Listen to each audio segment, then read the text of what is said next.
Magandang araw po sa inyong lahat. Marami na po akong narinig na istorya tungkol sa mga kwentong aswang na ibinabahagi rin po sa inyo ng masusugid ninyong tagapakinig. Tangi ang inyong programa lamang po ang napili kong pagsulatan ng isang natatangi at nakakakilabot na aking karanasan. Sa nangyari po sa baryo ng Santa Fe. Naganap po iyon taong 1970, kung saan ay lumipat kami sa baryo ng matandang babae na nagbenta sa amin ng lupa. At dahil ex-convict po ako, walang gustong tumanggap sa akin. Pamilya ko at ang pamilya ng asawa ko, lahat sila ayaw sa akin. Sapagkat nakapatay na raw po ako ng tao at galing sa kulungan. Hindi ko na lamang po babanggitin kung sino ang aking napatay, bilang respeto na rin po sa pamilyang naargabyado ko. Ganun naman po siguro kapag nahatulan ng guilty sa isang kasalanan. Magbabago rin ang pagtingin ng mga tao sa iyo at aalisan ka ng karapatan para makapagbago. Ang masakit, kahit po sa trabaho ay wala ring gustong tumanggap sa akin. Kaya pagsasaka po ang napili kong hanap buhay sa lugar na aming nilipatan. Ngunit ang katahimikan na hinahangad namin na mag-asawa ay kalbaryo pala ang aming mapupuntahan. Bago ko po simulan ang aking kwento, ay gusto ko pong sabihin sa inyo na ang ilang bahagi ng lugar at pangalan ng tao ay sinadya ko pong baguhin upang bigyan ng kaligtasan ang mga taong nakatira roon. Kilalanin niyo na po lamang ako sa pangalang Marco. At ito ang aking kwento. Mahal, pasensya ka na kung sa Paragos lang tayo ng kalabaw sumakay. Wala raw kasing tricycle ang pumapasok sa baryo ni Lola Esther eh. Sus, ano ka ba naman? Pati ba naman to? Ihingi mo ba sa akin ng pasensya? Okay lang ako. Masaya nga eh. Ngayon lang kasi ako nakasakay ng ganitong klaseng sasakyan. Ay nako, ang asawa ko. Kaya minahal kita ng sobre dahil sa pagiging maunawain mo sa akin. Hayaan mo, kapag nakaraos tayo, bibili tayo ng motor na kapag gusto nating pumunta sa bayan. Binola mo pa ako. Totoo naman kasing sinasabi ko sa iyo eh. Masaya ako sa bagong yugto ng buhay natin. Isa pa, huwag tayong mangangarap ng sobra mahal. Yun lang kaya natin. Mahal, hindi ka ba nagsisisi? Nagsisisi saan? Na sumama ka sa akin kahit nakulong ako. Ay nako, magdadrama ka na naman ba? Alam mo mahal, nang makilala kita sa kulungan, alam ko na mabuti kang tao. Saka kahit kailan, hindi ko pinagsisisihan na sumama ako sa iyo. At ikaw ang pinili kong maging asawa. Hindi naman lahat ng nakukulong ay masama, di ba? Tsaka hindi ba, kaya ka naman nakulong ay dahil pinagtanggol mo lang naman ang kapatid mo. Hindi ko lang talaga maiwasan ang hindi malungkot, mahal. Talaga bang gusto mong tumira sa lugar na to? Marco, bakit ba pala yung tanong mo sa akin? Kanina ka pa hindi mapakali ah. Ikaw yata ang ayaw sa lugar na to eh. Eh kasi naman, mahal. Tignan mo ang palayan, oh. Tigang, tuyo, at walang buhay ang bawat paligid. Walang bahay na makikita. Parang nakakapanibago ang paligid, mahal. Malayong malayo sa itsura ng syudad. Sa una lang yan. Ayaw mo ba nun? Kapag nagsimula na tayo magtanim ng palay sa bukid, tayo lang ang magkakaroon ng bagong ani na palay. Di ba nakita mo naman? Wala sa kanila nagtatanim ng palay, kahit ng mga gulay. Pumapabor pa nga sa atin ang pagkakataon. Sana nga, mahal ko. Napakarami natin dapat patunayan. Sa pamilya mo, sa pamilya ko. Hinusgahan nila ang pagkatao ko, mahal. Hayaan mo na. Ang mahalaga, hindi kita hinusgahan at hindi ka masamang tao para sa akin. Ay nako, ngayon ka ba panghihinaan ng loob? Kasama mo na ako? Magiging tatay ka na, mahal. O ayan, sumisipa na naman ang anak natin, no? Narinig yata yung sinasabi mo. Ang lahat ng pagod at pag-aalala ko ng mga sandaling yon ay nawala, Sir Blair. Lalo na nang maramdaman ko ang paggalaw ng tiyan ng asawa kong si Amelia. Wala nang sasaya pa sa puso ng isang ama kapag naramdaman ang pintig ng puso ng kanyang anak sa sinapupunan ng asawa. Yun ang karanasan na tuluyang nagpabago sa aking pananaw sa buhay. Muli naming itinuon ang paningin sa daan. Nang mga oras na yon ay tanghaling tapat na. Mataas ang sikat ng araw, pero hindi namin yon pansin dahil abala kami sa pagtingin sa paligid na nadadaanan namin. Nakaupo kasi kami ni Amelia sa hulihan ng paragos, kaya malaya naming nakikita ang paligid ng lugar. Sino ba naman ang mag-aakala na sa edad kong 35 taon ay magiging tatay ako?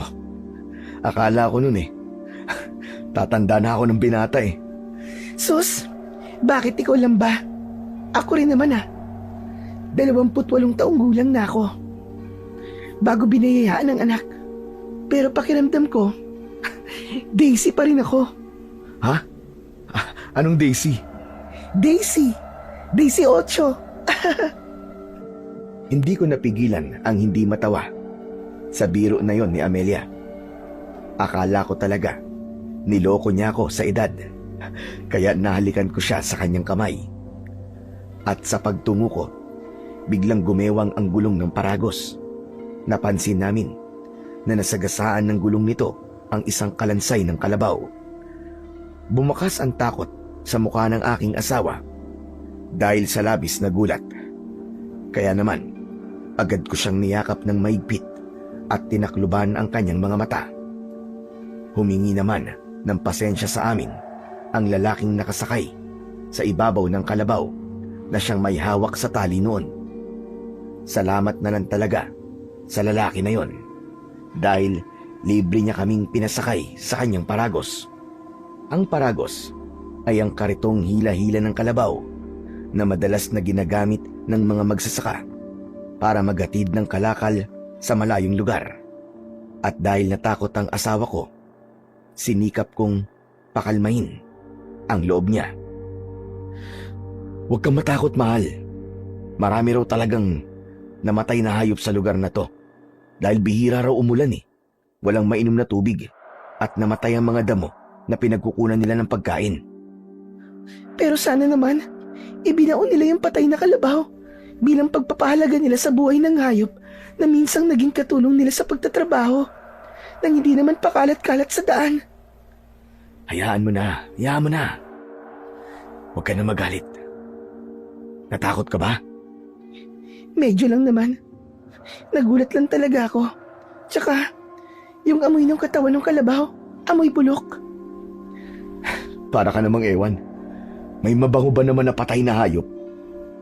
Tinawanan ko na lang ang sinabing yun ni Amelia dahil gusto kong mawala ang takot na nararamdaman niya. 9 na buwan ng buntis ang asawa ko. Kabuwanan niya na.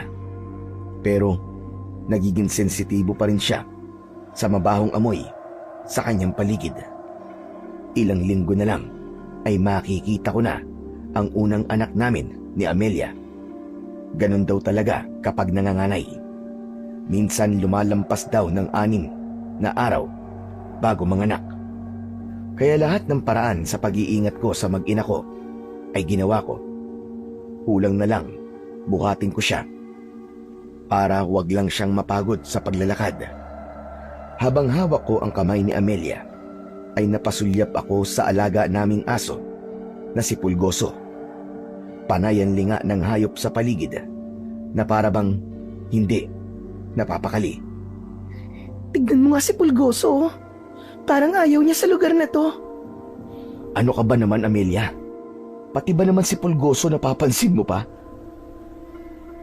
Muling tumahimik si Amelia at ibinaling niya ang tingin sa ibang direksyon ng daan. Pagkalipas ng isang oras, tumigil ang kalabaw. Napansin ko kasi na ayaw nang maglakad ng kalabaw sa bahagi ng mabatong kalsada. Kaya napilitan ang lalaki na huminto sa tapat nun. Sinabi niya sa amin na hindi na raw kayang pumasok ng kalabaw sa baryo ng Santa Fe. Paahon daw ang daan at mahihirapan daw ang kalabaw niya dahil sa mga dala niyang mga kalakal. Napatingin ako sa muka ng aking asawa dahil kailangan naming maglakad papasok sa baryo. Mabuti na lang ng mga panahong yon, konti lang ang dinala naming gamit. 2 bag lang ang dala ko. Hindi ko na pinagdala ng bag si Amelia para hindi siya mahirapan sa paglalakad. Mahal, paano ba to? Hanggang dito na lang daw. Kaya mo ba maglakad? Oo naman, mahal. Exercise na rin to para madali akong manganak. Sigurado ka ba? Oo nga, ano ka ba? Huwag ka nga masyado mag-alala. Sanay akong maglakad ng malayo. O sige. Hawakan mo na lang ang tali ni Pulgoso. Baka awayin siya ng ibang aso rito eh. Mabuti na may tali siya para hindi na rin tumakbo. Oo na. O tara na. Magsimula na tayo maglakad. Baka mamaya abutan pa tayo ng pagdilim sa daan. Ipinagpatuloy na namin ang paglalakad. Tumawid kami sa pilapil ng palayan hanggang sa pag-akyat sa burol. Ngunit pagdating namin sa kabilang burol, tumambad sa aming paningin ang tigang na palayan. Sunog na mga kahoy at walang tubig na ilog. Para kaming nasa ibang planeta ng mga sandaling yon. Naramdaman ko para bang nagulat din si Amelia. Kaya kahit hirap ako sa pagdadala ng bag, ay nagawa ko pa rin siyang hawakan sa kamay. Napansin ko rin si Pulgoso na para bang may kinakatakutan. Umuungol ito na para bang umiiyak. Nang magtama ang aming paningin ng aking asawa, nakita ko rin ang pag-aalala sa mukha niya. Marco, kanina pa tayo naglalakad pero wala pa rin tayong nakikitang bahay. Sigurado ka ba, mahal, na wala ka nakalimutan na sinabi ni Lola Esther? Wala naman siyang ibang sinabi. Maliit lang daw ang Santa Fe, kaya hindi raw tayo maliligaw. Sinunod naman natin kung ano ang mga sinabi niya. Kaya huwag ka mag-alala. Ituloy na lang natin ang paglalakad. Sa pagpapatuloy ng paglalakad namin ng asawa ko, napansin ko ang paligid. Malawak ang damuhan na merong mga nagkalat na katawan ng patay na hayop. Kaya ang itsura ng lugar na yon ay nakadagdag sa takot na nararamdaman naming mag-asawa. At dahil doon, hindi na nagsalita pa si Amelia. Hawak niya ang kanyang tiyan, kaya hindi na ako nakatiis. Mahal ko, bakit kanina ka pa yatang walang kibo? Tumingin siya sa akin nang may bakas na lungkot ang muka. Saka muling tumingin sa daan. Sunod-sunod ang paghinga niya ng malalim. Pagkatapos, huminto si Amelia sa paglalakad at nagsalita habang titig na titig sa mga mata ko. Mahal, tama kaya tong desisyon natin? Teka, akala ko ba ayos lang sa'yo na nandito tayo? Bakit parang nagbago yata ang nararamdaman mo? Bigla kasi ako nag-alala sa lugar na to eh.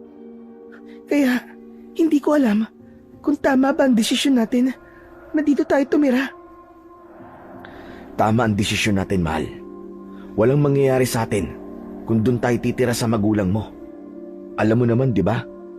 Sukdulan ng galit nila sa akin. Paano mo naman nalaman na yun nga ang iniisip ko? Dahil asawa kita. Kabisado ko na ang kilos at tingin mo sa akin kanina. Alam ko naman na nalulungkot ka rin sa paglayo natin sa mga magulang mo. Lalo pa ngayon na malapit ka ng mga anak. Iba pa rin kasi ang alaga ng sariling magulang kumpara sa akin na asawa mo lang. Pasensya ka na. Kung yun ang naiisip ko ngayon. Ayos lang, mahal. Naiintindihan naman kita eh. Huwag ka na mag-isip, ha? Baka mamaya makasama pa sa bata yan. Hinaplos ko ang tiyan ni Amelia at napatingin din siya sa kanyang tiyan. Alam ko naman na kahit hindi magsalita ang asawa ko, ay nalulungkot pa rin siya sa nangyari sa kanya. Kung dati ay ipinagmamalaki siya ng kanyang mga magulang, ngayon naman ay itinuturing siyang kahihiyan ng kanyang pamilya dahil nagkaasawa siya ng isang katulad ko. At kapag naiisip ko ang bagay na yon, hindi ko maiwasan ang hindi rin malungkot para sa asawa ko. Meron talagang mga magulang na hindi maunawaan ang nararamdaman ng anak nila. Itatakwil kapag mali ang lalaking sinamahan. Kaya ipinangako ko sa aking sarili na patutunayan ko na nagkamali ang mga magulang namin sa pagtatakwil sa amin. Maya-maya pa ay ipinagpatuloy namin ang paglalakad kasama si Pulgoso. Dala-dala mo pa rin pala ang luya ni Tia. Pangontra. Alam mo na, mahirap na. Sa pagpapatuloy ng paglalakad namin, ay nadaanan namin ang ilog. Maganda yon. Malinaw ang tubig at marami ang naglalaba. Kaya nagtataka kami kung bakit merong palayan na tigang ang lupa. Samantalang may malaking ilog naman pala sa lugar na yon. Bakit kaya parang ipinagkakait nilang ilog sa kabila ng burol? Hinayaan nilang maging tigang ang palayan doon. Sayang naman, no? Malay mo naman kung merong ibang dahilan. Kahit na ano pa ang dahilan nila, pagdadamot pa rin yun, di ba? Kung sa bagay, tama ka naman. Marco, teka lang. Tignan mo yung mga babaeng naglalaba, oh. Lahat sila nakatingin sa atin. Grabe naman ang mga taong yan. Ang sama ko makatingin. Para tayong kakainin ng buhay, ah. Kanina ko pa napapansin. Hindi lang ako nagpapahalata sa'yo. Talaga bang malakas ang pangontra ng luya para sa buntis? Oo naman. Ilang beses na raw napatunayan ni Tia ang bisa nito. Bakit mo naman naitanong? Ha? Wala naman. Naisip ko lang. Maigpit ba ang pagkakatali niyan sa bewang mo? Yumuko ang asawa ko at sinuri ang bewang niya. Nakita ko naman na maayos ang pagkakatali ng luya sa bewang ni Amelia. Hindi ko alam kung bakit bigla akong naging balisa ng mga sandaling yon. Ganito yata talaga ang pakiramdam kapag napunta sa ibang lugar. Idagdag pa ang panay pag-atras ni Pulgoso habang nababahag ang buntot na tila ba may kinatatakutan. Humawa ka mabuti sa braso ko, ha? Baka mamaya madulas ka sa mga bato. Naramdaman ko sa aking braso ang nanlalamig na kamay ni Amelia. Kaya alam ko na sa mga sandaling yon ay kinakabahan din siya. Maya-maya pa ay nakatawid na kami sa ilog habang nararamdaman pa rin ang masasamang tingin ng mga kababaihan na naroon. Iniisip ko na lang na baka ngayon lang sila nakakita ng lalaking may tato sa katawan. Kaya nila pinagtitinginan kaming mag-asawa. O baka naman ay nagagandang lalaki lamang sila sa akin. Kaya hindi sila kumukurap sa pagtingin sa akin. Lahat ng posibleng dahilan ay inisip ko ng mga sandaling yon para mabawasan ang pag-aalala na nararamdaman ko. Mahal, mukhang madulas ang daan sa pilapil ng palayan. Ligtas ba kung tutuloy tayo dyan? Oo, akong bahala sa'yo. Parang nararamdaman ko na ang pagod, mahal. Kanina pa tayo naglalakad Sumasakit na rin pati tiyan ko. Ano kaya kung magpahinga na muna tayo? Ha? Naku, ganun ba? Sandali.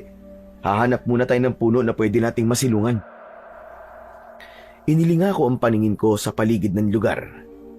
Pero natanaw namin ang maraming bahay na gawa sa kugon at kawayan. Merong mga tao na naglilinis ng kanilang harapan. Nagwawalis ang mga babae. May ilang kalalakihan na nagsisibak ng kahoy na panggatong. Pero ang mas umagaw sa aming atensyon, ang mga banderitas na isinasabit ng ilang lalaki sa gilid ng daan. Teka mahal, kaya pa ba? Konting tiis pa. May mga bahay na akong nakikita eh. Sa palagay ko, nandito na tayo sa baryo ng Santa Fe. Kung sa bagay, para makapagpahinga ako ng maayos, baka gabihin pa tayo sa daan eh. Ang sabi pa naman ni Lola Esther, marami raw aayusin sa bahay. Huwag kang mag-alala. Nadala ko naman ng martilyo ng matandang nakasama ko sa kulungan eh. Karpintero kasi siya roon sa loob. Kaya na makalaya siya, sa akin na iniwan lahat ng mga gamit niya. Hindi ko naman inaasahan na magkakaroon pala ito ng silbi sa akin sa paglipat natin dito. Parang sinadya talaga ng pagkakataon, no? Mabuti na lang talaga at naalala mong dalhin. Bigla kong naalala ang tungkol kay Lolo Agno na nagbigay sa akin ng magandang martilyo. Yun ang naging regalo niya sa akin nang makalaya siya sa kulungan. Magmula noon, madalas ko nang dinadala ang martilyo kahit saan ako magpunta. Muling nabaling ang atensyon ko sa lugar na aming kinaroroonan. Kahit paano ay nawala ang takot na nararamdaman ko, pati ng asawa ko, dahil tuluyan na kaming nakahinga ng maluwag nang makita ang kabuuan ng lugar na yon. Pagkalipas ng ilang minuto, sa wakas, narating namin ang maliit na tarangkahan ng baryo kung saan ay pinagtitinginan na naman kami ng mga tao, lalo na ang asawa ko na nakakapit sa aking braso. Si Pulgoso naman ay nakasiksik din sa aming dalawa ni Amelia. Dahan-dahan kaming naglakad, kaya napansin namin na tumigil ang lahat sa kanilang mga ginagawa, pati na ang mga kalalakihan na nag-aayos ng banderitas sa gilid ng daan. Mahal ko, nakita mo ba ang itsura ng kanilang banderita sa gilid ng daan? Oh, bakit? Mukha kasing ano eh. Mukhang ano, Amelia? Hindi naman mukhang banderitas yan eh. Parang pinato yung bituka ng hayop. Mahal, huwag mong takutin ang sarili mo. Ano ka ba? Huwag mo nalang pansinin ang mga yan. Alalahanin mo, buntis ka. Baka makasama sa'yo kung palagi mong papansinin ang mga ginagawa nila. Malay mo naman, meron silang kaugalian dito. Hayaan mo na lang. Nasabi ko lang yun sa asawa ko para wag na siyang matakot. Gusto ko tuloy pagsisiyan ang pagpunta sa baring yun dahil sa mga taong nakatira doon. Pero kahit may kakaiba kaming napapansin, nanatili pa rin kaming kalmado at ipinakita ko sa aking asawa na matapang ako at kaya ko siyang protektahan anuman ang mangyari. Ilang saglit pa ay may humarang sa amin na isang lalaki. Wala siyang damit na pang-itaas, kagaya ng ibang mga lalaking naroroon. Suot lang nila ang salawal na puti. Ang mga babae naman ay nakasuot ng bestidang kulay puti. Ang laylayan nun ay halos sumayad na sa lupa, para akong ibinalik sa sinaunang panahon. Maya-maya pa ay nabaling naman ang atensyon namin sa lalaking nagsalita. Napansin ko, may baril siya sa gilid ng kanyang bewang. Nagsindi ang lalaki ng sigarilyo at iniabot niya yon sa akin. Sigarilyo? Sige ho, salamat na lang. Ayos lang ho. Hindi naman ako naninigarilyo eh. Saan kayo galing? Batangas ho. Bakit kayo nandito? Dito kasi kami nakabili ng lupa. Kami ang nakabili ng lupain ni Lola Esther. Diyan po sa unahan ng baryo. Yung po may malawak na palayan. Oo. Si Lola Esther. Matagal nang abandonado ang lupa at bahay na yon. Sana tinignan niyo muna bago binili.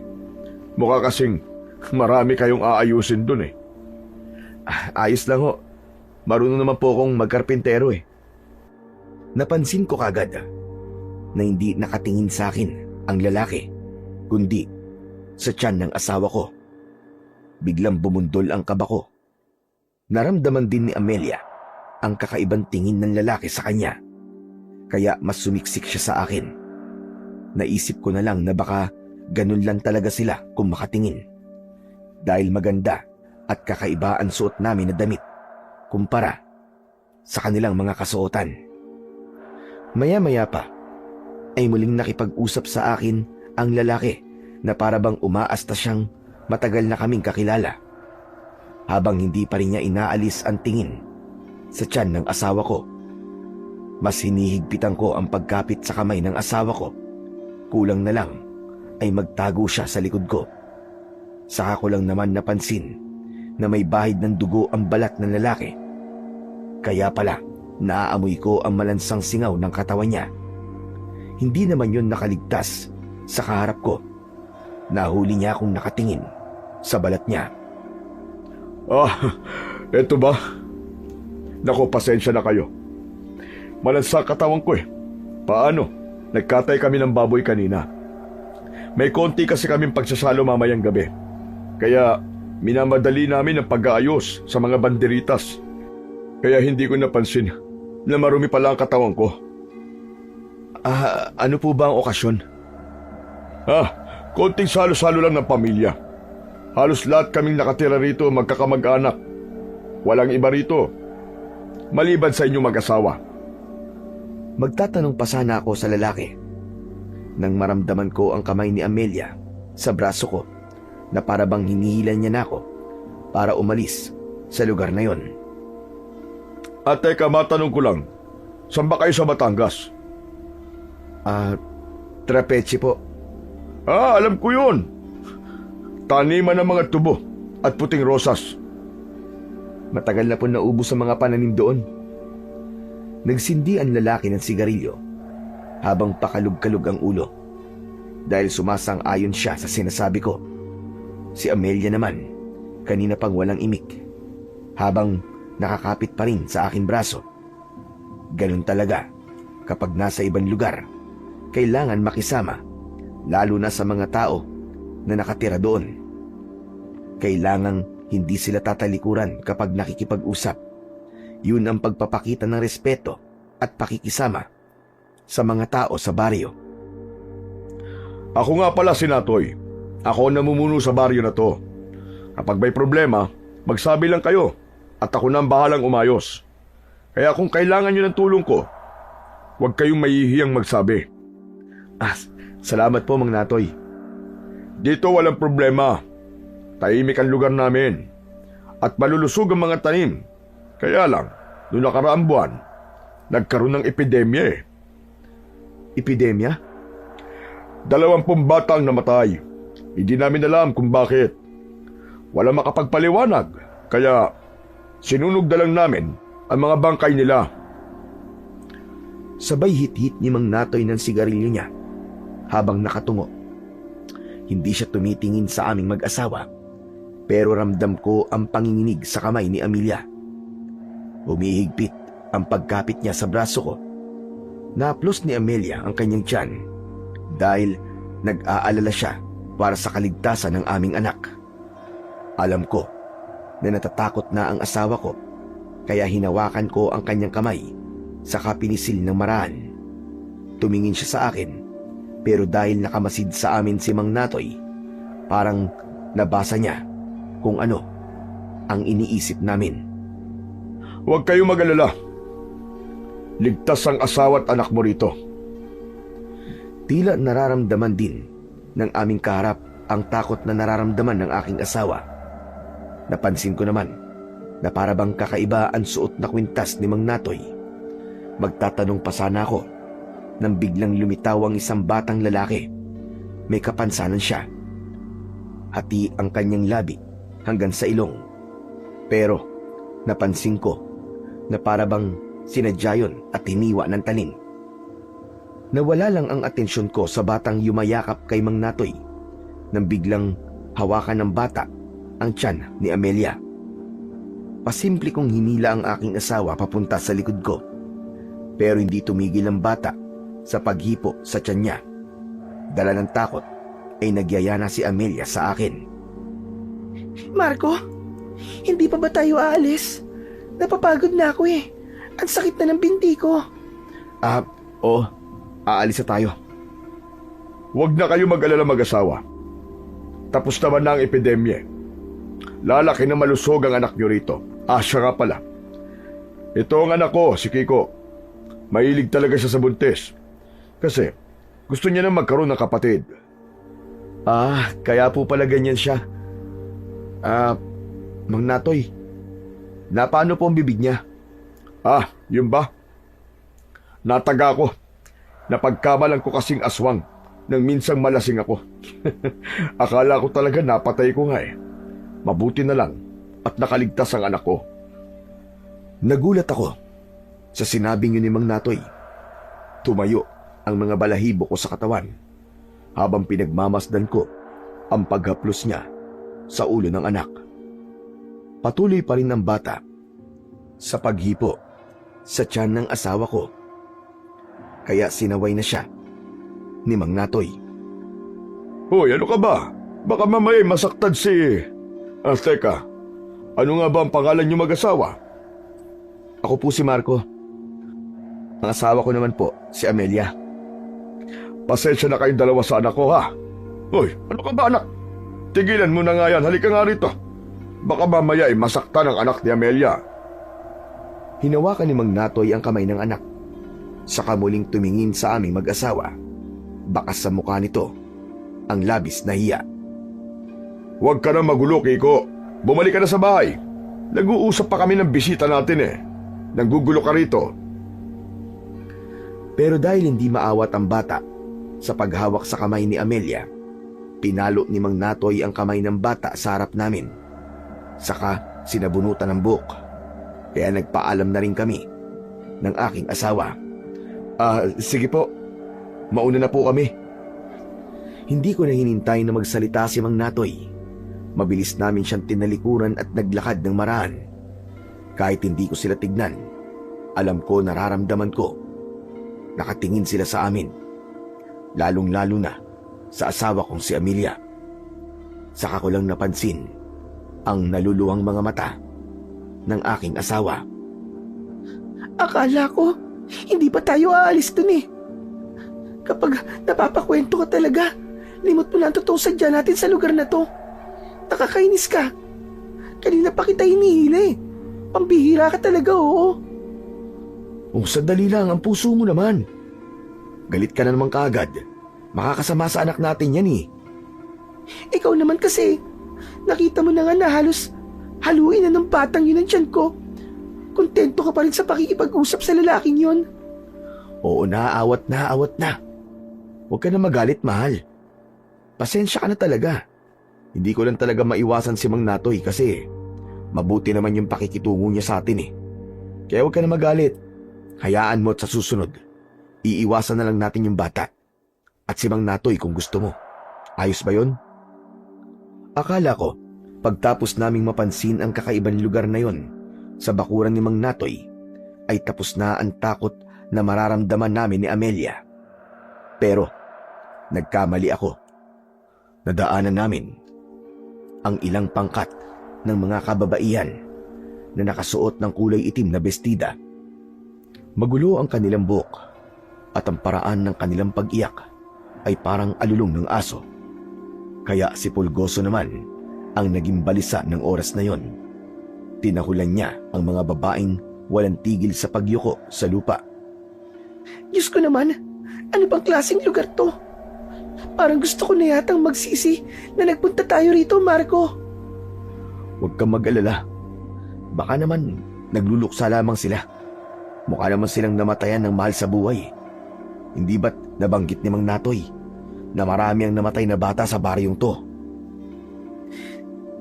Sinasabi mo ba na baka mga yan ng mga ina na nawalan ng anak? Oo. Baka hindi nila kinakaya ang sakit. Kaya sila nagkakaganyan. Marco, natatakot ako.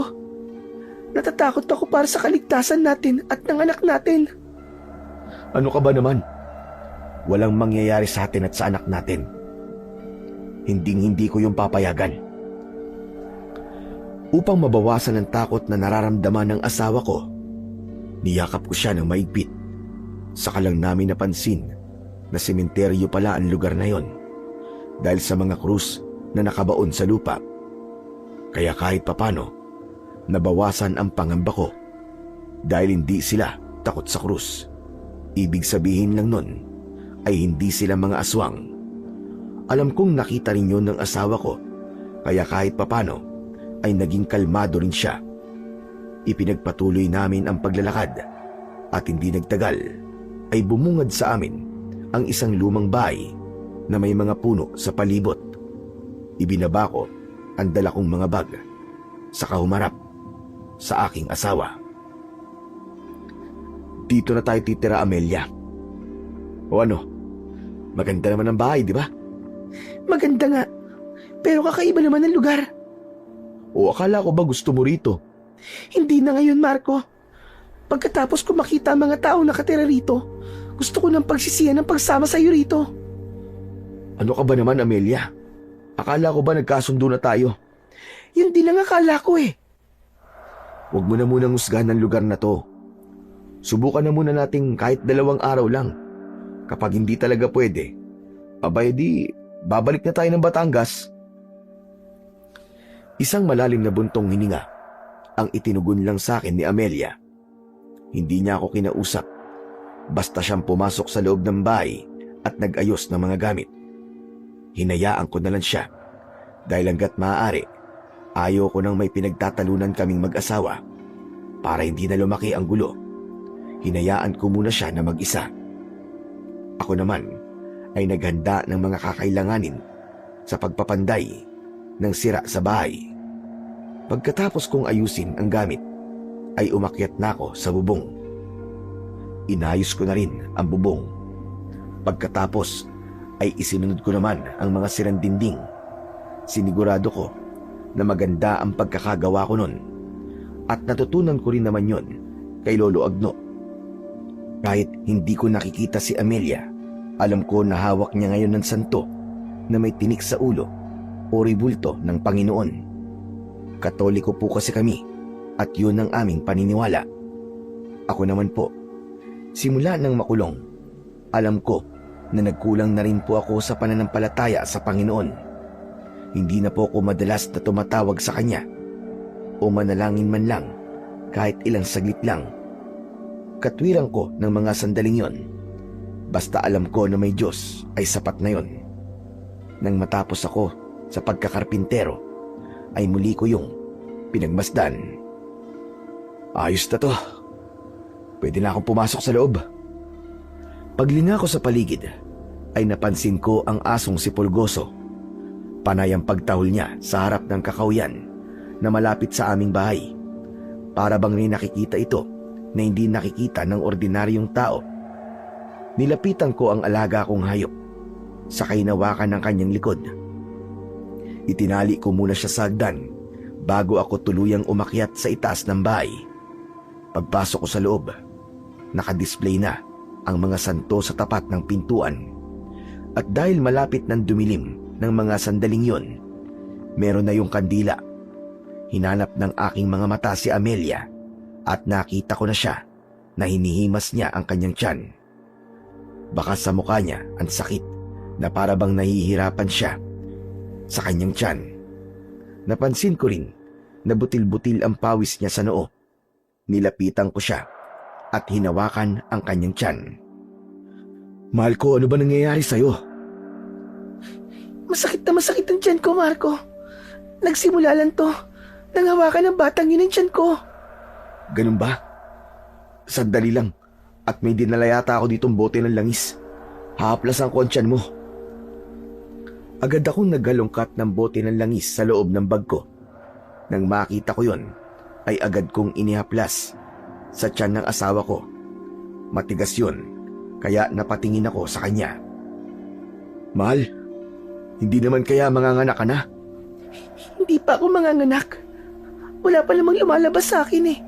Nagsimula lang talaga to nung hawakan ng batang tiyan ko. Baka naman nag-iisip ka lang ng kung ano-ano. Teka, naniniwala ka ba sa usog? Yung sumasakit ang tiyan kapag may nakakausap na taong pagod o gutom. Balis yun sa kabikulan. Pero sa atin, usog ang tawag doon. Kahit ano pa ang tawag doon, naniniwala ako.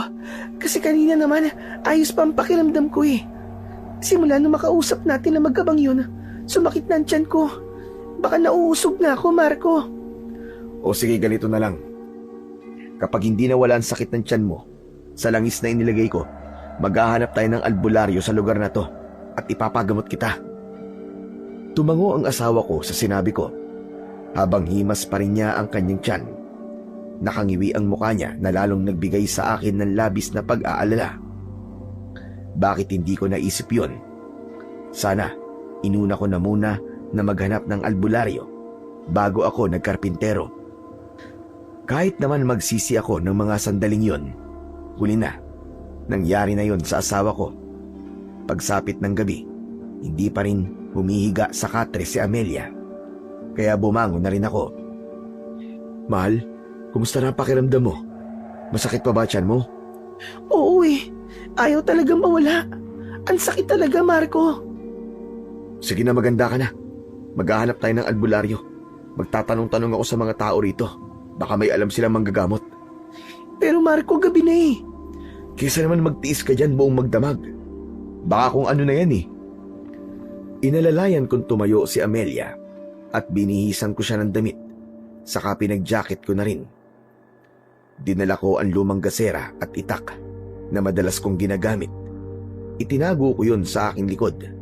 Isinuksok ko sa aking bewang at tinakluban ng damit. Pagkatapos nun, ay lumabas na kami ng bahay. Habang naglalakad naman kami, ay narinig namin na parang nagkakasiyan sa loob ng bahay na nadaanan namin kanina. Maririnig din ang tunog ng gitara at kulintang. Hindi yun sinasabayan ng awitin, kundi ang naririnig lang nakasabay ng tunog ay ang malalakas na tawanan ng mga lalaking lasing. Para bang yun ang nagsisilbing awit para sa instrumento nila. Humigpit naman ang kapit ng kamay ng aking asawa sa braso ko. Mahal, sigurado ka ba sa gagawin natin? Oo naman, huwag ka mag-alala. Magtatanong lang naman tayo sa kanila eh. Wala nang nagawa ang asawa ko, kundi sumunod na lamang sa akin.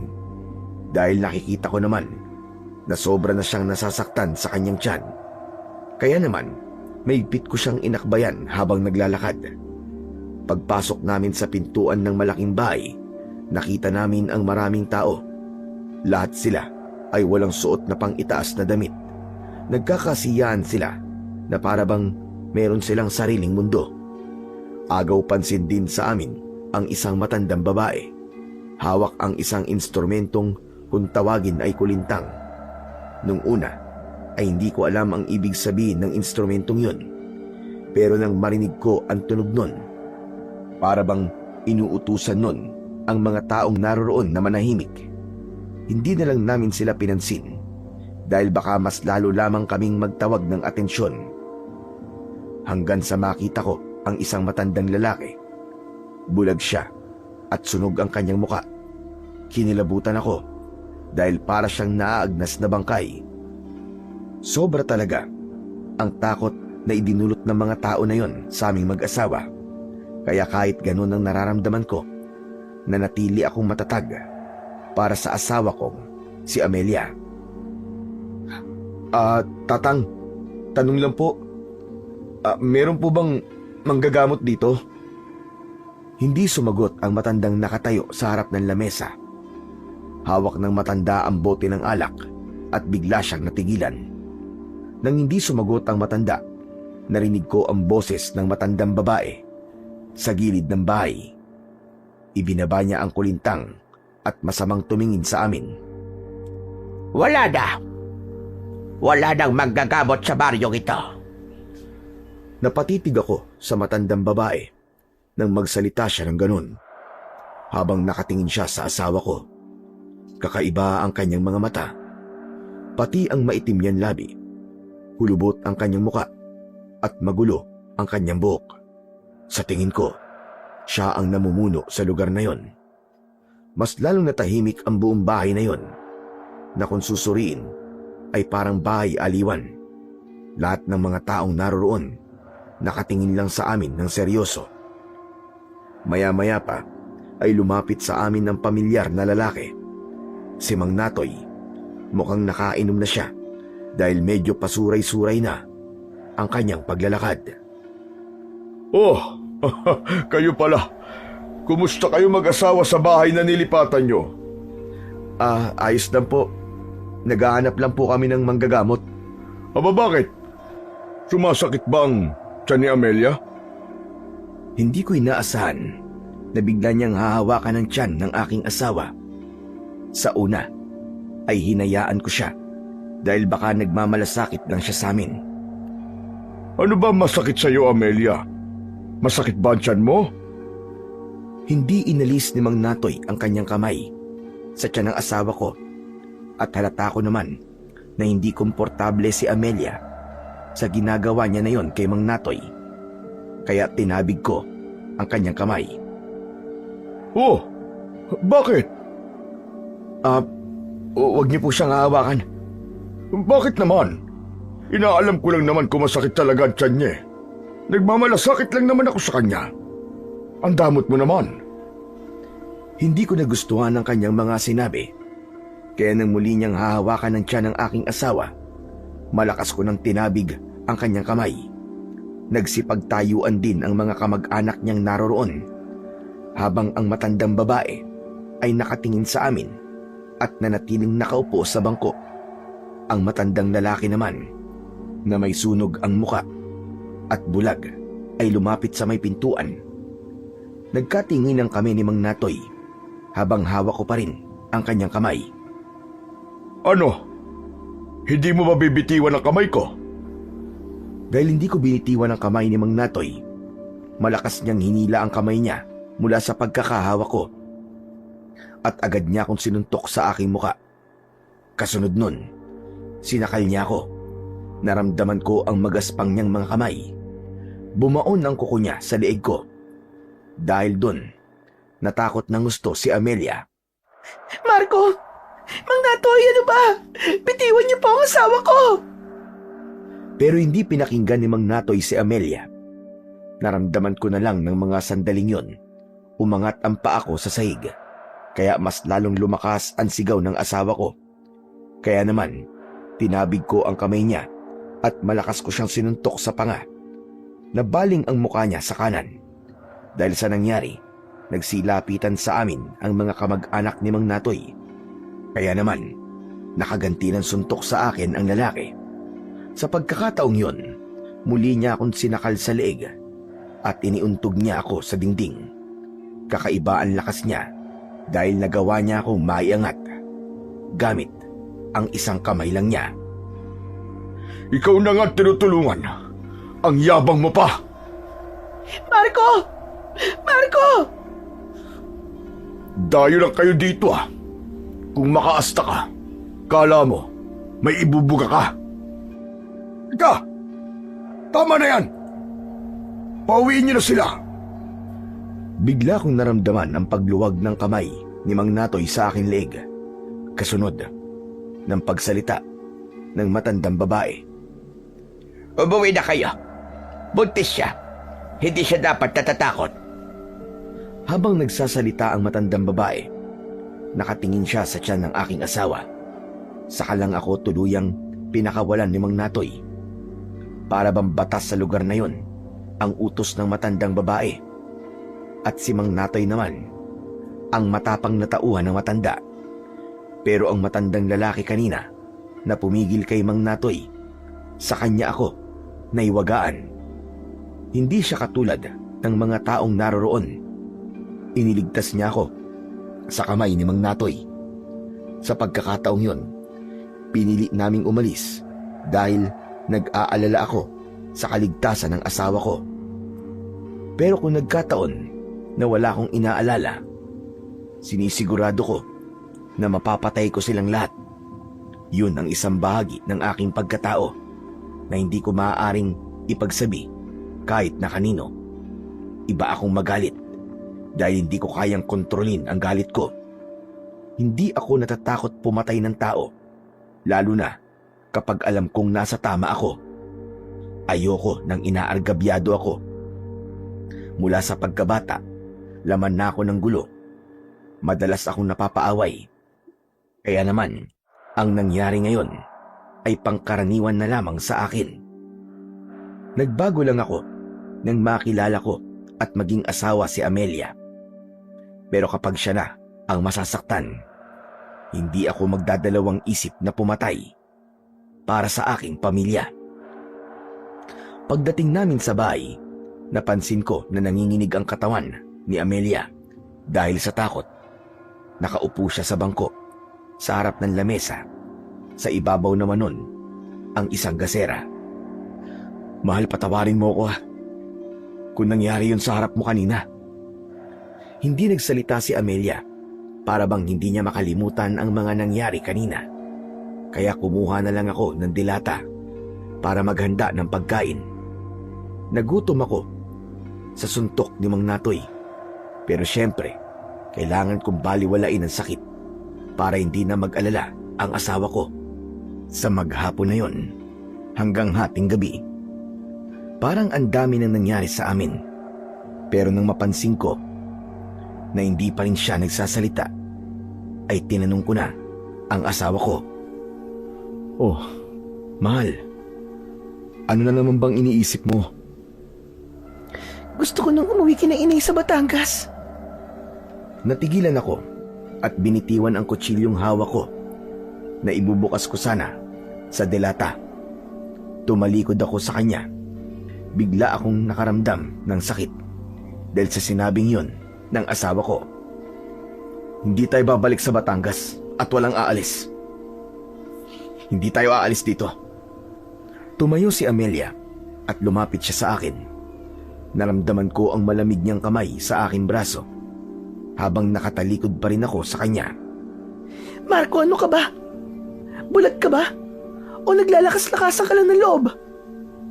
Alam mong hindi ko ugali ang umatras, umatakot sa ibang tao. Alam mo yan, Amelia? Hindi ka ba nag-aalala? Hindi mo ba talaga nakikita kung anong klaseng lugar to? O binabaliwala mo lang ang nangyari sa'yo kanina? Hindi tayo aalis. Walang uuwi, tapos. Tamang sinabi ni tatay. Matigas ang loob mo. Kahit kailan. Hindi ka talaga magbabago. Humarap ako sa aking asawa dahil nasaktan ako sa sinabi niya.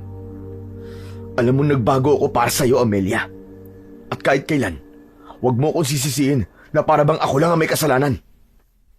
Isa pa, kung aalis tayo sa lugar na to, saan tayo titira? Walang tumatanggap sa akin Kaya saan tayo pupunta? Kahit saan. Basta't wag lang dito. Sige nga, kung hindi tayo aalis dito, ipaliwanag mo kung paano tayo mabubuhay sa ganitong klaseng lugar. Wala akong dapat ipaliwanag sa'yo, Amelia. Sumama ka sa akin dahil gusto mo. Tapos ngayon iiwas ka.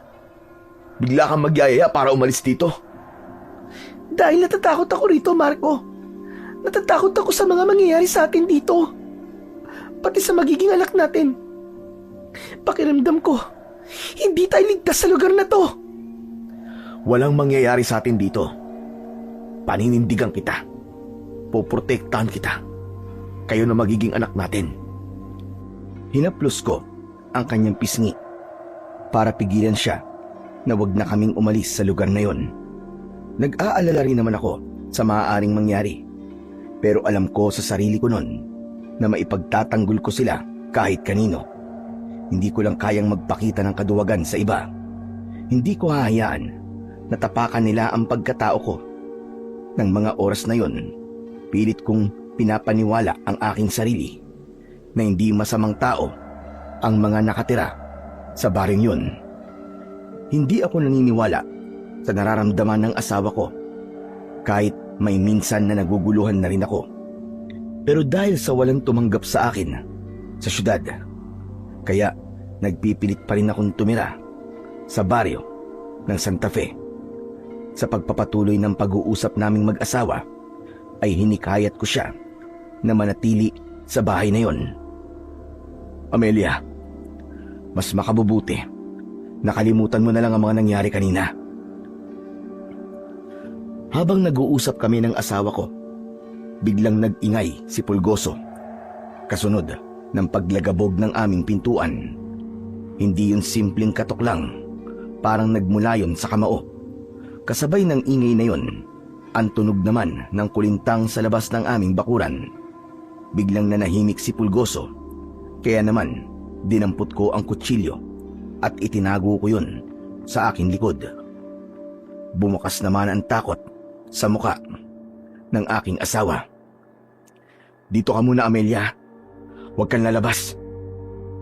Nilapitan ko ang pintuan habang ang kutsilyo ay hawak ko. Sa pagbukas ng pinto, pumasok ang malakas na hangin kaya namatay ang nakasinding 2 kandila sa tabi ng santo. At sa pagbungad ko sa pinto, nakita ko si Mang Natoy. Nakatayo siya sa harapan ko. May kasama siyang lalaki sa likod niya. Kasama rin ang anak niyang si Kiko na nakaupo naman sa may puno ng hagdanan. Nang mga sandaling yon ay hindi ko naalala na si Pulgoso ay doon ko rin itinali. Pero dahil sa mga taong nasa harapan ko, sa kanila nabaling ang atensyon ko. Nakita ko rin ang matandang babae. Hawak niya ang kulintang habang hinihipan yon. Ang mga kamag-anak ni Mang Natoy, lahat sila nakaupo sa lupa, nakatingin sa loob ng aming bahay. Hindi ko alam na sinundan nila kami sa pag-uwi. Pag-usapan natin yung mga nangyari kanina. Wala tayong dapat pag-usapan, Mang Natoy. Kalimutan niyo na ho yun. Hindi. Hindi ako makakatulog na may sama ng loob.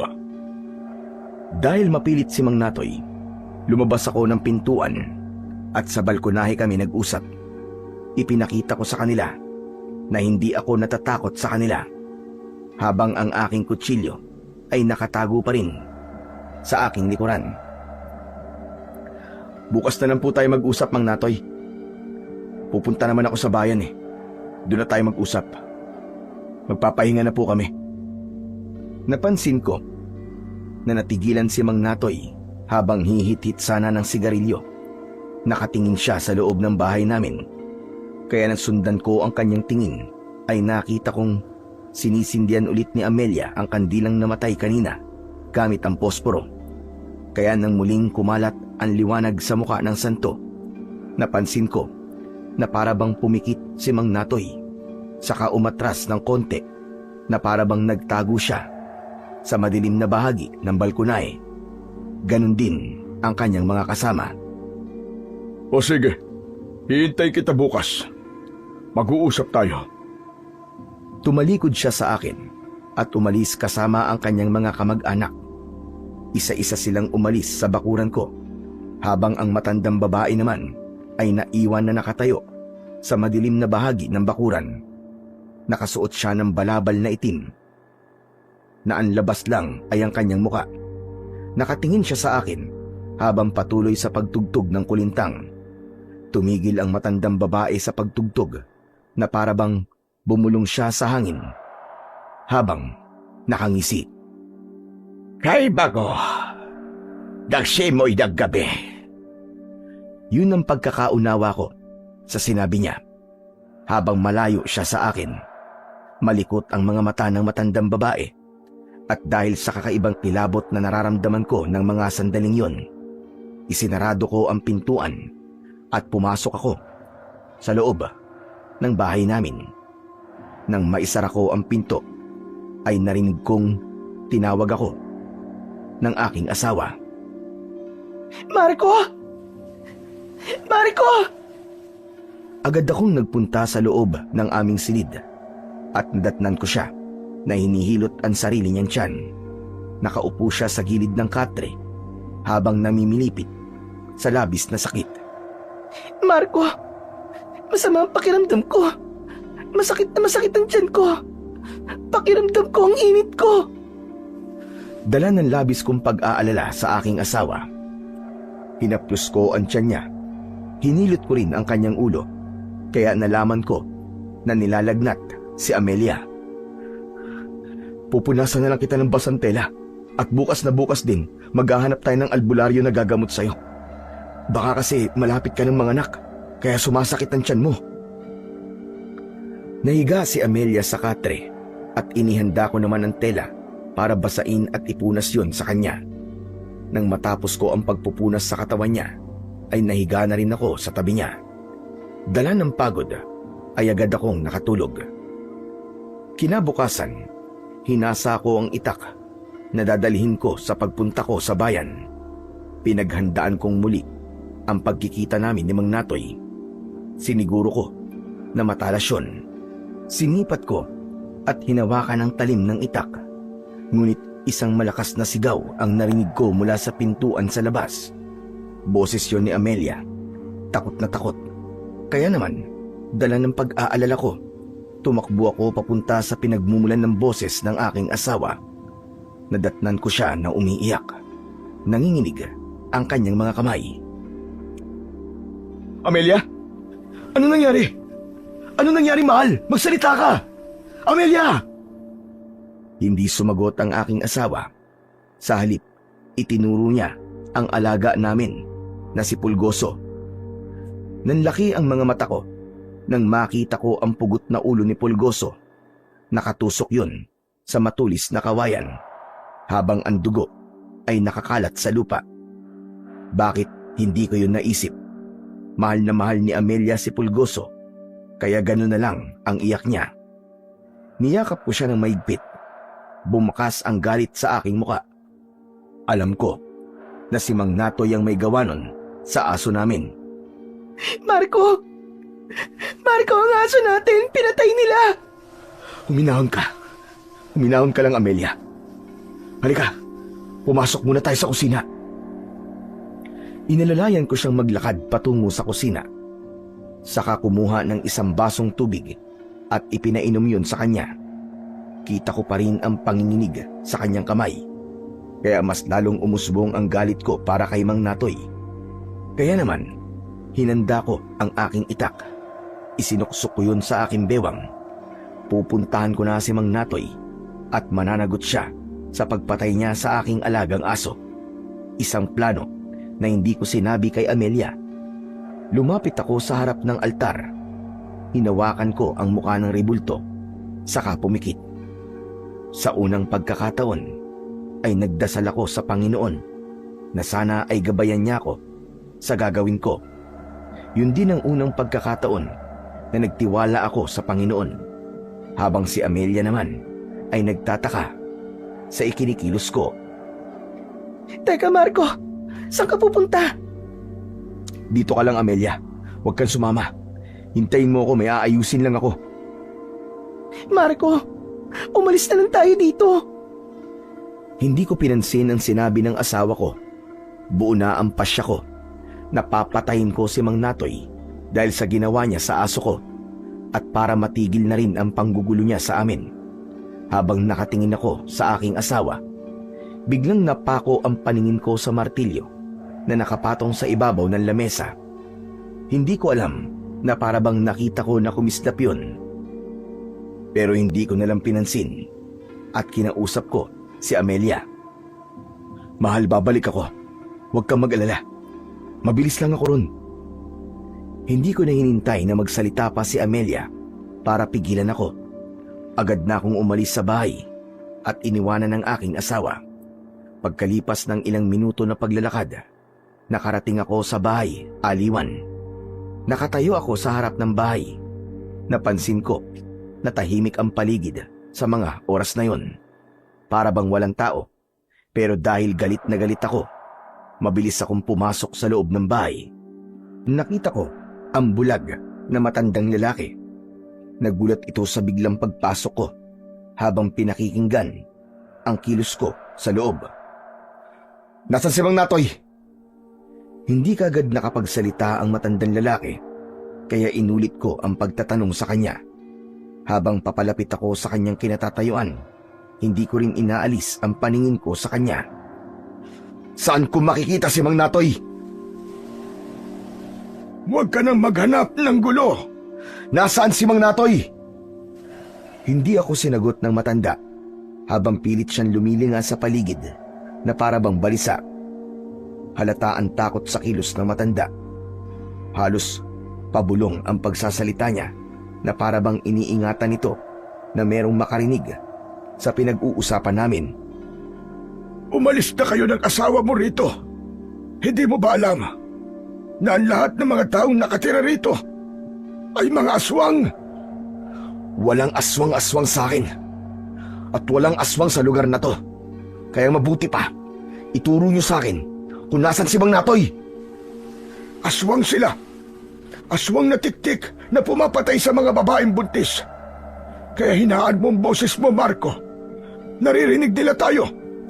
Huwag niyo akong lukuhin, ha? Hindi mo ba naririnig ang mga ingay na yan? Hindi ka ba naniniwala? Pakinggan mo. Pakinggan mo ang ibinubulong ng hangin. Ang tunog sa paligid. Ang kanilang mga huni. Kaya't makinig kang mabuti. Umalis ka na. Ilayo mo ang asawa mo rito. Saglit na tumigil ang matanda sa pagsasalita habang pinakikinggan ang huni ng kulintang sa paligid, pati na ang tunog ng mga gitara at iyakan ng mga babae. Kahit mahina ang tunog ng mga yon, ay alam ko na nagsasabi ng totoo ang matanda. Pilit ko lang yun binabaliwala. Muling nagsalita ang matandang lalaki na halos pabulong ang boses. Ang Santa Fe ay pugad ng mga aswang na galing pa sa Visayas at Mindanao. Dito na sila nanirahan at namatay. Ngunit ang karamihan sa kanila ay nandito pa rin. Inilinga ko ang paningin sa aming paligid. Nagsimula na ring magtaasan ang mga balahibo ko sa katawan nang dahil sa takot. Nandyan labang sila sa paligid. Sige na, balikan mo na ang asawa mo bago pa sila magising. Ikaw, ano ka? Huwag kang magalala. Tao ako. Hinihintay ko lang ang oras ko dito dahil wala na rin akong pupuntahan. Sige na. Sandali. Hindi mo ba talaga ako nakikilala, Marco? Nang magtanong ang matandang lalaki, biglang bumundol ang kaba ko sa aking dibdib. Pamilyar sa akin ang kanyang boses, kahit may sunog ang kanyang muka at bulag ang kanyang mga mata. Alam ko na si Lolo Agno ang nakikita ko. Bakit nga ba hindi ko kagad napansin yon? Samantalang ang matanda, kahit hindi niya ako nakikita, ay agad niya akong nakilala. Napuno ng katanungan ang isip ko ng mga sandaling yon. Hindi ko alam na dito pa kami magtatagpo sa baryo ng Santa Fe. Teka, Lolo Agno? Lolo Agno, ikaw ba talaga yan? Oo, ako nga ito, Marco. Kagabi pa kita nakilala dahil kilalang kilala ko ang boses mo. Hindi lang ako nakipag-usap sa'yo dahil ayokong malaman nila na magkakilala tayo. Isa pa, nasa harapan natin ang matandang aswang na si Lukreng. Siya ang matandang babae na mahilig magpatugtog ng kulintang. Diyos ko po, Lolo Agno, ano po nangyari sa mukha niyo at sa mga mata niyo? Sinunog nila ako nang malaman nila na binulag ko ang sarili ko. Hindi sila kumakain ng tao na merong kapansanan. Kaya yun lang talaga ang taging naisip kong paraan para ako ay mabuhay. Kaya nanatili akong buhay sa lugar na ito. Kaya nagtataka ako kung bakit kayo nandito ng asawa mo.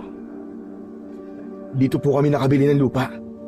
Binili po namin ng lupa ni Lola Esther. Mula po sa naipon ko nung nasa kulungan pa tayo. Si Esther baka mo. Matagal na siyang patay, Marco. Pinatay siya ni Natoy at ng mga kasama niya dahil siya ang albularyong gumagamot sa mga batang may sakit noon. Teka, ano po bang ibig sabihin ng pagtugtog po ng kulintang ng matandang babae na si Lola Lucrin? Ang kulintang ay pagtatawag ng aswang. Ang ibig sabihin nun, meron silang panibagong bibiktimahin. Sila rin ang pumatay sa 20 kabataan na namatay sa lugar na ito. Kaya kailangan mo nang umalis. Sige na, balikan mo na ang asawa mo at umalis na kayo sa baryong ito sa lalong madaling panahon. Pero paano po kayo, Lolo Agno? Huwag mo na akong alalahanin. Hindi nila ako masasaktan. At teka, sandali lang. Nagmamadali ang matanda sa pagdukot ng kagamitan sa ilalim ng lamesa niya. Isang kwintas na maliit na kadena ang nakita kong una niyang inilabas mula roon. May palawit yun na isang maliit na bote at iniabot niya yon sa akin. Hawakan mo ito. Kakailanganin mo yan. Pati na mga kagamitang ito. Ang langis na ito ay kumukulo kapag malapit na sila. Naaalala mo ba ang martilyong binigay ko sa iyo? Kung natatandaan mo pa, meron yung taglay na agimat na magagamit mo laban sa kanila. Para saan naman po ang pana na yan, Lolo Agno? Itinuro ko ang isang pana na merong maliliit na palaso na gawa sa metal. May gatilyo yun na parabang sa baril. Sinasabi na yun daw ang pana ng katapusan. Dinampot ni Lolo Agno ang panang yon at ibinigay din niya sa akin. May kapangyarihan din ito na patayin sila. Ipagamit mo yan sa asawa mo. Sige na, bumalik ka na sa asawa mo. Puntahan mo na siya. Magmadali ka. Halos ipagtulakan ako ni Lolo Agno ng mga sandaling yon. Kaya dinampot ko ng lahat ang mga sandatang ibinigay niya sa akin. Saka walang lingon likod na tumakbo ako at tinakandaan pabalik sa aming bahay. Diyos ko. Ang mag-ina ko. Tulungan niyo po sila, Panginoon. Huwag niyo po silang hahayaan na mapahamak. Lakad at takbo ang ginawa ko habang dala ang aking mga sandata. Pagkalipas ng ilang minutong pagtakbo, ay narating ko na sa wakas ang bahay namin. Umakyat kagad ako sa bahay. Itinabi ko muna ang mga sandata at inilagay ko sa aking bulsa ang bote ng langis. Pumasok ako sa silid namin at nadatnan ko roon si Amelia na nagtitiklop ng aming damit. Hindi ako nagsalita.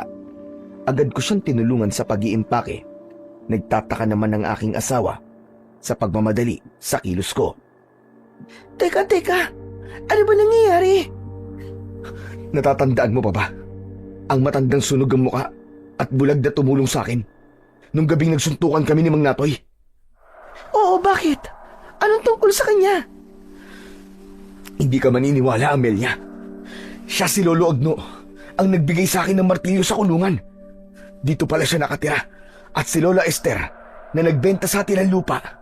Patay na siya, Amelia. Ano? Diyos ko, paano nangyari yun? Pinatay siya ni Mang Natoy. At hindi lang yun. Siya rin ang pumatay sa 20 bata na sinasabi niya sa atin na namatay sa epidemya. Patawarin mo ako, mahal ko. Hindi kagad ako nakinig sa'yo. Hindi dapat tayo nandito. Bumalot ang takot sa muka ng aking asawa nang ipaalam ko sa kanya ang mga natuklasan ko mula sa matanda. Bilisan mo na, Amelia. Aalis na tayo rito. Nang matapos kami sa paghahanda ng damit, ay kinuha ko ang aking martilyo. Iniabot ko naman sa aking asawa ang pana na ibinigay sa akin ni Lolo Agno na maaari daw panlaban sa mga aswang na tiktik. Nagtataka naman si Amelia kung para saan ba ang sandatang yon. Paglabas namin ng pintuan ng bahay, habang dala ko ang 2 bag, narinig ko ang ingay ng tunog mula sa instrumento ng kulintang. Hudyat yun na nagising na ang mga aswang na tiktik.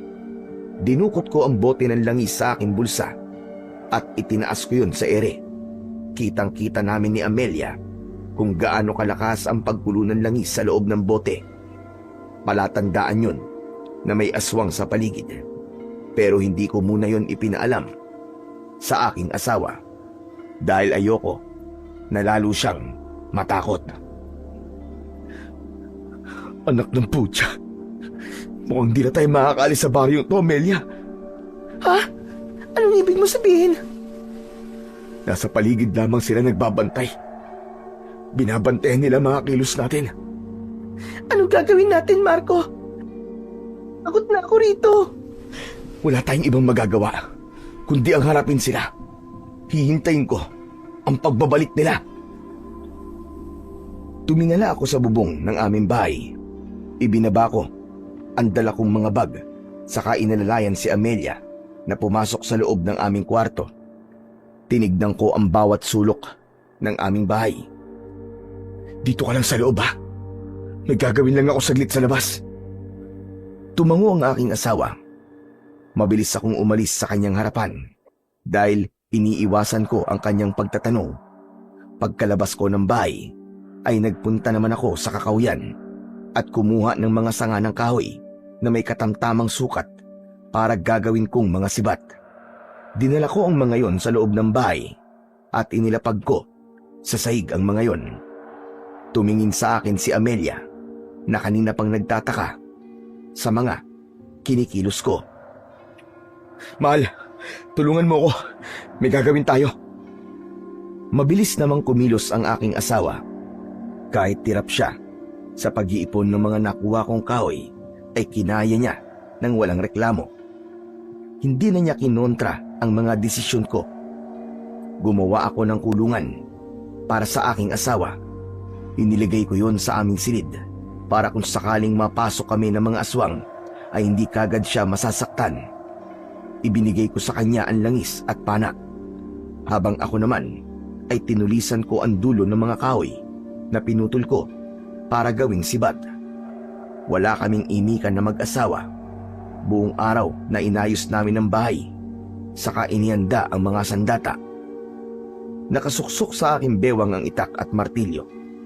Handang-handa na ako ng mga sandaling yon, habang si Amelia naman ay wala pa ring alam sa totoong dahilan kung bakit ko yon ginagawa.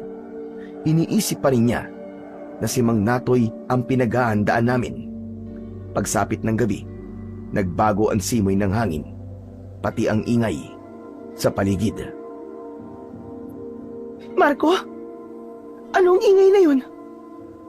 Nasisiguro ko na naghahanda na rin sila sa pagsalakay. Diyos ko, hindi po ako madalas na tumatawag sa inyo. Ngunit sa pagkakataong ito, Panginoon, gabayan niyo po kami. Iligtas niyo po kami laban sa mga masasamang nilalang. Ganon din ang ginawa ng aking asawa. Hawak niya ang rosaryo at taimtim na nanalangin. Kinausap niya rin ang aming anak para hindi makaramdam ng sakit. Hinaplasan ko rin siya ng langis sa tiyan at umasa na may bisa ang bote ng langis para bigyan ng proteksyon ang mag-ina ko. Maya-maya pa, ang angil na aming naririnig ay palapit ng palapit sa aming tirahan. Ganon din ang sigaw ng mga aswang sa paligid at tunog ng kulintang na may kakaibang melodiya.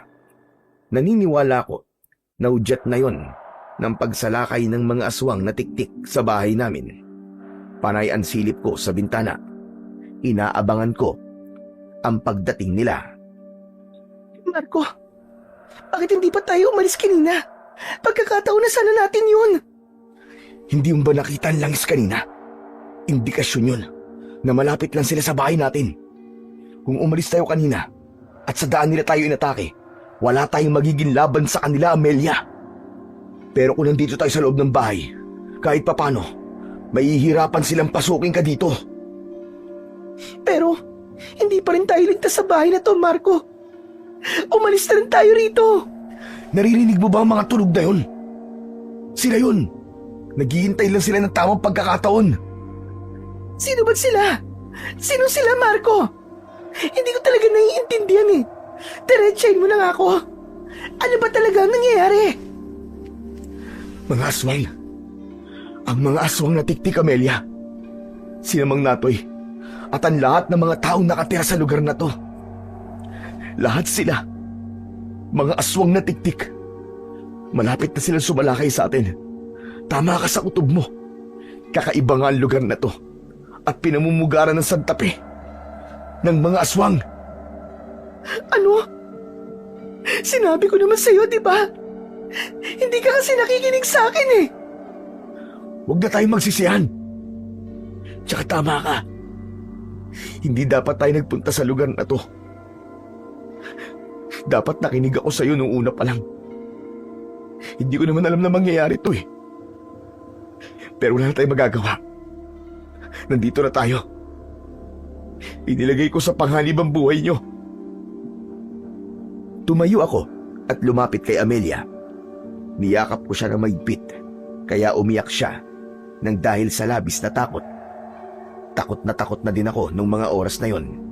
Pero naisip ko na kailangan kong ipaglaban ang buhay ng mag-ina ko. Lumuhod ako sa harap ni Amelia habang nakaupo siya sa gilid ng katre. Natatakot ako para sa iyo, Amelia. Natatakot ako para sa inyo ng anak natin. Hinawakan ko ang tiyan ni Amelia at kinausap ko ang anak namin na nasa loob ng sinapupunan niya.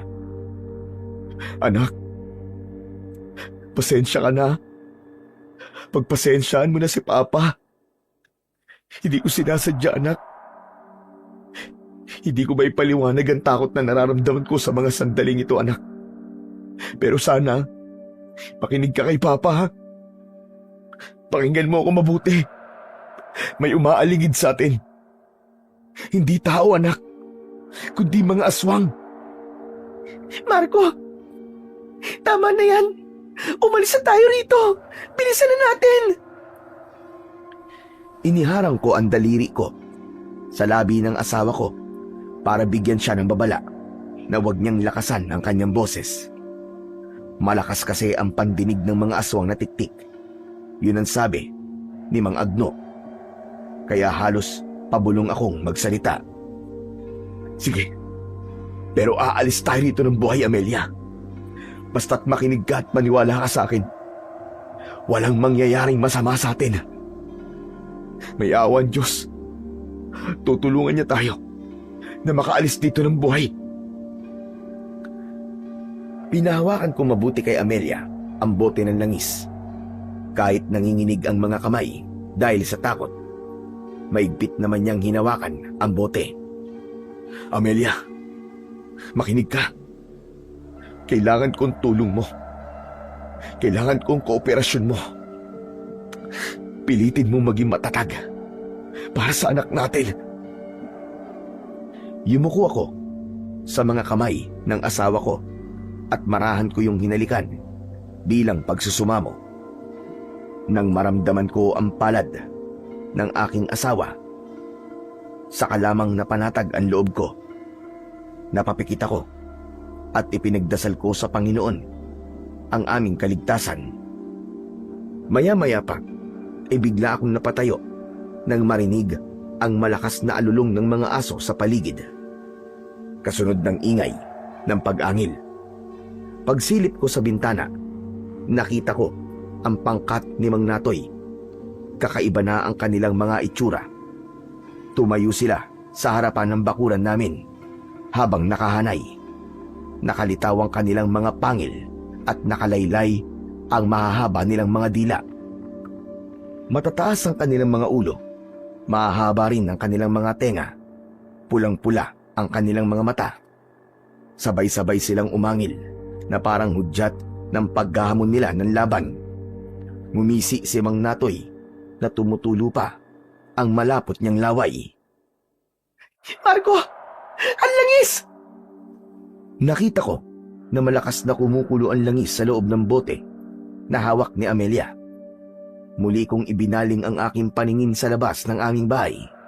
Lahat sila ay nakapalibot sa bakuran namin habang tumutulo ang kanilang laway na parabang gutom na mga mababangis na hayop. May mga umakyat sa puno papunta sa bubong ng bahay namin. Kaya naman, maigpit na hinawakan ni Amelia ang pana. Tumingala siya sa bubong at itinutok niya yon sa itaas. Kumaluskos ang bubong na parabang sinisira ayon.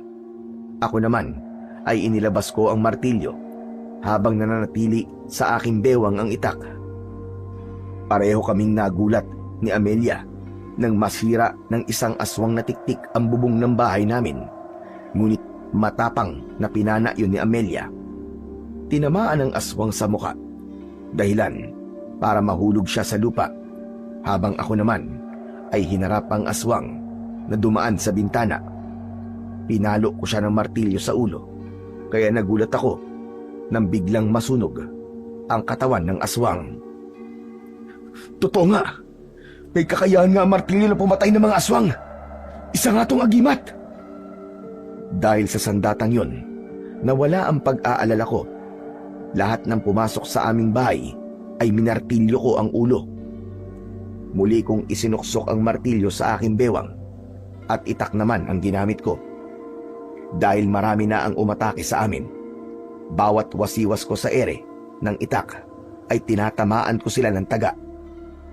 Pero dahil hindi sila tinatablan ng itak ko, napilitan akong itapon yon at tumarak ang talim sa isang tiktik na sumira naman sa aming dingding. Naging malikot ang mga mata naming mag-asawa dahil alerto kami sa paligid. Biglang nabutas ang dingding at lumusot ang kamay ni Mang Natoy. Sinakal niya ako at naramdaman ko ang pagbaon ng kuko niya sa likod ko. Nagpumiglas ako. Lumaban ako para sa buhay ko. Pero dahil malakas ang braso ni Mang Natoy, hindi ako makaalis sa pagkakasakal niya. Huwag mo nang ipagkait sa amin ang asawa mo. Hindi ko hahayaan na makuha niyo mag-ina ko. Dadaan muna kayo sa bangkay ko, mga hayop kayo! Sa kabila ng pagpupumiglas ko, nakita ko ang aking asawa. Itinutok ni Amelia ang pana sa braso ni Mang Natoy na nakasakal pa rin sa aking leeg. At nang tamaan ng aswang sa braso, natanggal ang pagkakasakal ni Mang Natoy sa aking leeg. Sako naman siya hinampas ng martilyo, pero nakailag siya. Lumayo si Mang Natoy at pumalit ang iba niyang mga kasama. Nagulat kami nang lumitaw sa harapan namin si Kiko, ang batang aswang. Sinugod niya ang asawa ko, kaya agad ko siyang pinukpok ng martilyo sa ulo. Isang palo lang ang ginawa ko at nasunog na siya kagad. At naging abo. Nakita naman yun ni Mang Natoy. Hindi! Ang anak ko! Pinatay mo ang anak ko! Kulang pa yan sa mga buhay na kinuha nyo! Mga demonyo kayo! At dahil meron na namang nakapasok na mga aswang sa loob ng bahay namin, ginamit ko ang lahat ng mga natutunan ko sa kulungan kung paano makipaglaban. Umikot ako at pinalo ng pinalo ang ulo ng mga tiktik hanggang sa madurog ang kanilang ulo. Lumiyab ang katawan ng mga tiktik at naging abo. Napuno ng ingay ang paligid habang sina Mang Natoy at Lola Lukring ay nananatiling nakatayo sa harap ng aming bakuran. Pinapanood nila kung paano kami nakikipaglaban sa alagad ng mga ito. Si Amelia naman, hindi siya mahawakan ng mga aswang dahil sa kulungan na ginawa ko. Inilulusot ng aking asawa ang pana sa butas, kaya marami na rin siyang napapatay. Nangihina akong napaluhod sa sahig na kawayan. Hanggang sa bigla akong sinakal sa leeg ng dila ng tiktik mula sa silong ng aming bahay. Humigpit ang pagkakasakal niya sa leeg ko. Mga demonyo kayo! Hindi niyo ako mapapatay! Hindi ako makakapayag! Hinawakan ko ang dila ng tiktik. Malakas ko yung hinila. Sumigaw ang aswang sa labis na sakit. Maigpit kong hinawakan ng martilyo. Pagkatapos ay pinukpok ko ng paulit-ulit ang dila ng aswang. Halos magwala siya sa nararamdamang init mula sa agimat kong martilyo. Nasunog siya sa silong habang nagkakakawag ang kanyang katawan. Maya-maya pa ay sabay-sabay silang umatake. Dinampot ko naman ang mga sibat at isa-isa ko silang hinagisa ng sibat. Tumama ang lahat ng pag-atake ko sa kanilang dibdib. Bumagsak sila sa lupa. Habang hawak ang sibat, napilit nilang tinatanggal sa pagkakabaon sa kanilang katawan. Sinulyapan ko si Amelia na abala pa rin sa pagpana sa mga aswang na nasa bubong. Amelia! Mag-iingat ka! Huwag mo akong alalahanin, Marco. Sinisiguro ko na mapapatay silang lahat. Muli akong tumingin sa labas ng bahay at wala na sina Mang Natoy at Lola Lukring doon. hanggang sa bigla na lamang silang lumitaw sa aking harapan at nagpakawala sila ng tig-isang suntok sa akin na tumama naman sa aking dibdib at muka. Bumagsak ako ng pasadsad sa sahig. Nakita ko si Lola Lokring na sinisira ang harang sa kulungan ng asawa ko, pero dahil pati yun ay nilagyan ko ng langis. Napaso siya. Napasigaw siya dahil sa sakit. Pinana ito ni Amelia. Tumama yon sa dibdib ng matanda. Agad naman akong bumangon at tangka na sanang aatakihin ko ito ng palo ng martilyo. Ngunit nahawakan ako ni Mang Natoy sa braso. Sinuntok niya ako, pero naiharang ko sa kamay niya ang martilyo. Tumalsik si Mang Natoy dahil sa kapangyarihang taglay ng hawak kong agimat. Dahil doon, nakita ko na kumislap ang kanyang kwintas. Hindi kaya naroon ang lakas niya sa suot niyang kwintas?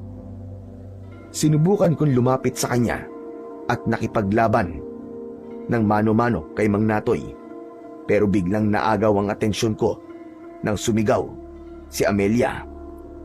Marco! Marco! Pagtingin ko, dumaan pala si Lola Lokring sa silong at sinira na yon. Nagawa niyang mahila ang paa ni Amelia, kaya wala akong nagawa kundi iwanan ang nakahigang si Mang Natoy. Tinulungan ko muna ang asawa ko mula sa aswang na si Lola Lokring. Nabitiwan ng aking asawa ang pana dahil sa pagpupumiglas niya. Pero nang lalapitan ko na sana ang kinaroroonan ng asawa ko, nahawakan na naman ako sa paa ni Mang Natoy. Saan ka pupunta? Dito ka lang. Tayo magtuos. Pabayaan mo na ang asawa mo. Hindi ko hayaan na makuha niyo ang mag-ina ko! Sinipa ko siya sa muka at pinukpok ko ang kamay niya gamit ang martilyo. Nabitiwan niya ang paa ko. Sa kabila ng pagpapambuno namin ni Mang Natoy, mas inisip ko ang kalagayan ni Amelia. Kitang-kita ko na malapit na siyang mahulog sa silong at baka tuluyang makalabas sa ginawa kong kulungan. Pero ginawa ng asawa ko ang lahat para hindi magtagumpay ang aswang na si Lola Lokring. Akin ka na! Sa akin ka na ngayon! Sa akin na ang anak niya! Bitiwan mo ako, hayop ka! Marco! Marco, tulungan mo ako sa demonyong ito! Amelia! Huwag ka lalabas! Lumaban ka! Huwag ka magpapatalo sa kanya! Isuot mo sa leg niya ang kwintas na bote ng langis! Sinunod ako ng aking asawa habang nagpapambuno naman kami ni Mang Natoy. Tumalsik ang hawak kong martilyo. Nakipag-agawan ako sa kanya sa martilyo dahil akala niya maahawakan niya yon. Sakto na nakapitan niya na ang hawakan ng martilyo. Nasunog ang kamay niya at naputol. Umalingaw-ngaw ang sigaw niya sa buong paligid dahil sa labis na sakit. Ang kamay ko! Walang hiya ka! Magbabayad ka! Mabilis kong dinampot ang martilyo at nang mahawakan ko yon, agad ko siyang pinalo ng aking martilyo. Sa ulo at dibdib ang tama niya na halos mabasag ang kanyang bungo. Kinuha ko ang suot niyang kwintas. Sinira ko yon at pinukpok din ang martilyo.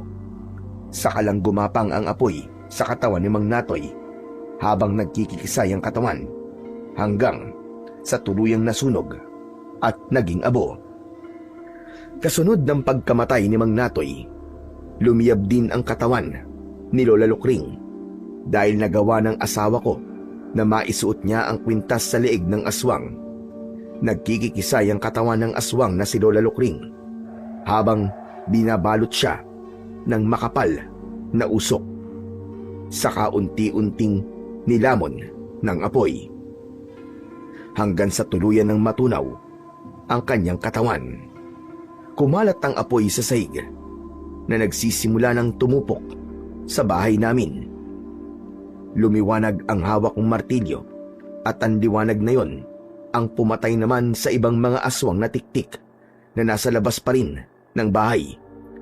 Nasunog sila ng liwanag ng agimat ng martilyo ko hanggang sa maging abo silang lahat at tinangay ng hangin. Nilapitan ko ang asawa kong si Amelia at hinila ang kanyang kamay. Mahal ko, salamat sa Diyos.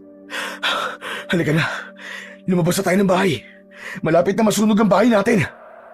Marco, masakit ang paa ko. Hindi ko maigalaw. Nakita ko na may gasgas ang binti niya dahil sa kuko ni Lola Lukring kanina. Kaya binuhat ko na lang siya at tumakbo papalabas ng bahay. Saktong paglabas namin, lumagablab na ang malaking apoy sa buong bahay namin. Ibinaba ko ang aking asawa sa lupa at inalalayan ko siyang maglakad palabas ng bakuran. Tinanaw ko na lang ang bahay na unti-unti nang tinutupok ng apoy. Mahal, tiisin mo muna ang sakit ha. Kailangan na nating umalis dito.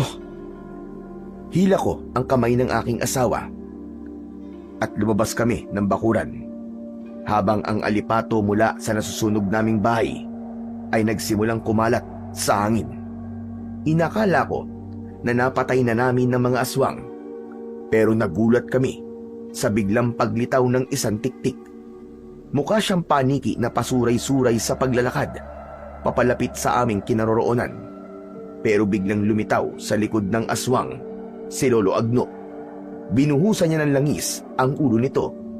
Mula sa aming harapan ay nasunog ang katawan ng aswang. Sige na, makakalis na kayo. At wag na kayong babalik pa sa baryong ito. Opo, makakaasa po kayo na yun po ang gagawin namin.